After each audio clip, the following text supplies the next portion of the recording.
निलजींपासनं कर्जमाफीची योजना ही कोपऱ्याला गुळ लावण्याचा कुठेतरी प्रयत्न आहे। शिवाय दिवाळीच्या आधी मदत मिळायला हवी होती, परंतु ती सुद्धा सरकारने दिलेली नाही अशा पद्धतीचे अनेक आरोप आज उद्धव ठाकरेंनी केलेले आहेत। त्यावर तुमचं उत्तर काय आहे पक्षाच्या वतीने? उद्धव ठाकरेंचा आजचा जो दौरा होता किंवा 4 दिवस राहणार आहे तो संपूर्णतः राजकीय प्रचाराचा अभिनिवेश आणून दौरा होता। खरं म्हणजे शेतकऱ्यांचे समस्या जाणून घेण्यापेक्षा त्यांनी जे शेतकरी बसवले होते, एक अनिल बोरे नावाचा शेतकरी होता, तो सांगतो की ईव्हीएम बदलली पाहिजे, ईव्हीएमवर निवडणुका नको। काय करायचंय त्याला? ईव्हीएम नको, वोट चोरी होते। त्या शेतकऱ्याच्या तोंडात स्वतःच्या समस्या सांगण्याच्या ऐवजी ईव्हीएमच्या समस्या सांगतात।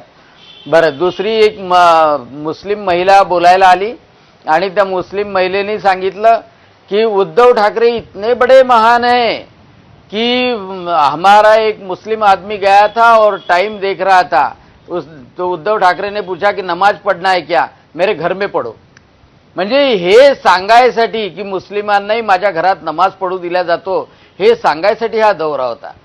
खरं जर पाहिलं तर उद्धव ठाकरेंचा हात कोणी धरू शकत नाही टोमणे मारण्याच्या बाबतीत आणि नावं ठेवण्याच्या बाबतीत, कारण स्वतः काहीच करायचं नाही आणि स्वतः काही न करता स्वतःची अकर्मण्यता लपवायची, ती बाकीच्यांवर फक्त टोमणे मारून।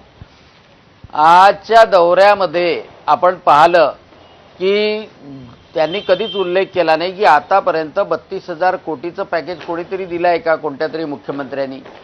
एवढंच नाही तर आता सर्व दूर शेतकऱ्यांच्या खात्यात ते पैसे जमा होतात आहे, पण नेमकं म्हणजे ज्यांना पैसे मिळाले नसेल किंवा ज्यांचा पंचनामा झाला नसेल त्यांना 2-3 जणांना समोर करायचं। आज विदर्भामध्ये सुद्धा, अमरावती जिल्ह्यामध्ये सुद्धा फोन येतात आहे की आमच्या खात्यामध्ये पैसे आले आणि त्यामुळं कर्जमाफी असो, कर्जमाफीचं तर अभिवचन दिलेलं आहे, पण कर्जमाफी करायची तर पहिल्यांदा कर्जमाफीच्या अगोदर एवढं मोठं संकट महाराष्ट्रावर कोसळलं, पहिल्यांदा शेतकऱ्याला सावरणं आवश्यक होतं। आता जातात आहे 4 दिवसासाठी मुख्यमंत्री, तर जेव्हा जेव्हा शेतकऱ्यावर संकट आलं तर पहिल्यांदा धावून गेले तर मुख्यमंत्री, तेव्हा कुठे गेले होते उद्धवजी?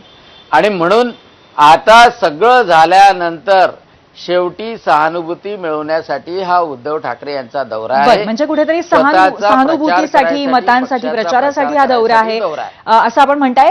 मी हा मुद्दा घेऊन जयश्रीताईंकडे जाणार आहे, पण त्याआधी अनिलजी मला असं विचारायचं की मदत सगळीकडे सगळ्या शेतकऱ्यांपर्यंत पोहोचली आहे का? कारण दिवाळीच्या आधी खरोखरच मदत पोहोचणार होती, तर त्याचं काय स्टेटस आहे?